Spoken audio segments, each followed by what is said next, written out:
trial attorney Rich Schoenstein to weigh in on Lori Vallow Daybell. Rich, as Ted was playing that clip for us where Mr. Todd Gilbert, the neighbor, saying like Chad knew Tammy was going to die before her 50th birthday. He knew she was going to live a short life. You know, I keep thinking like, what was he, Nostradamus? Like, come on, people, nobody knows that. Like, let's get real here. He says he's a prophet. No, he's not. He is an alleged killer, is what he is, according to the state of Idaho.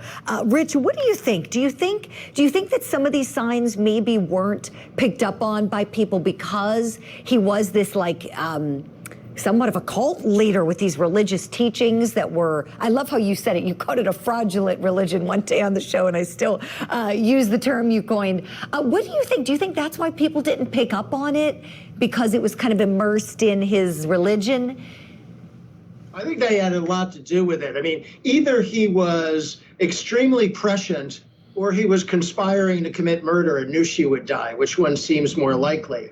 But the fact that he was cloaked in this fraudulent religion, I do call it that. I don't even like to use the term religion, right? Because there's no genuine religion that leads to asphyxiating a 7-year-old child. So I don't really recognize it as religion, but they were out there purporting to be students of the Lord, purporting to have these religious beliefs. And I do think maybe that shielded them, even though there were warning signs that there were bad things going on here. And I really appreciate how you put that, Rich. You're right. And many of our courties have recognized this, that it's offensive to people who do hold their religious beliefs near and dear to their hearts and abide by the teachings of their religion, whatever it may be. You're right. This just seems like it was the religion of convenience. And murder is what it was. You know, let's get everybody out of the way of the affair so that we don't have to worry about them. I mean, that's kind of what it seems like. And maybe that's why the state ignored it as a potential motive. What do you think about that, please, Rich? They talked about sex, greed, power, you know, being the things that, or sex, money, power, I believe were the three things. Yes, that's right. Sex, money, power. The three things that Lori Vallow Daybell was motivated by, according to prosecutors. They didn't mention religion.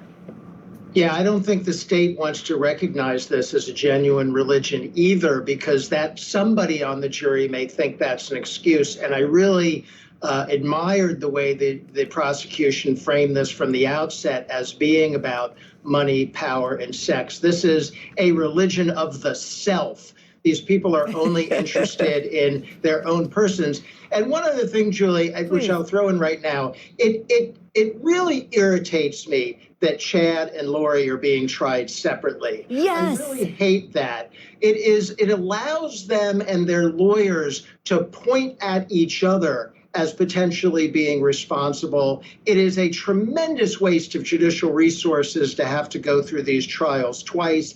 It opens up the possibility of inconsistent verdicts. I just think the judicial system is broken if we allow these conspirators, these alleged conspirators, to be tried separately. I really don't understand it. I'm with you, and I'm so glad you said that, Rich. Thank you for that. That's an important point, and I'm glad you're resurrecting it now, too, because Mr. Doomsday has a hearing for May 5th. He's going to be back in court, and we still really don't know the basis for that decision to sever them, because everything was under seal, and we heard it had something to do with DNA. I suspect it might have something to do with Ty Lee's DNA found on the shovel and the pickaxe on his property. But to me, to your point, you know, well, that is part of the alleged conspiracy, that 3 people acted together to kill 3 people. And so I'm with you, Rich. I am blown away by that decision. I don't like it at all. And I think it stinks that these prosecutors were so inept to not pay such close attention to deadlines in this case and make sure they handed over their discovery on time. And now it's no longer a capital case when it could be. I have to leave it there. We have to switch gears. Rich Schoenstein, I'm glad you're on the program. Stay with me, please.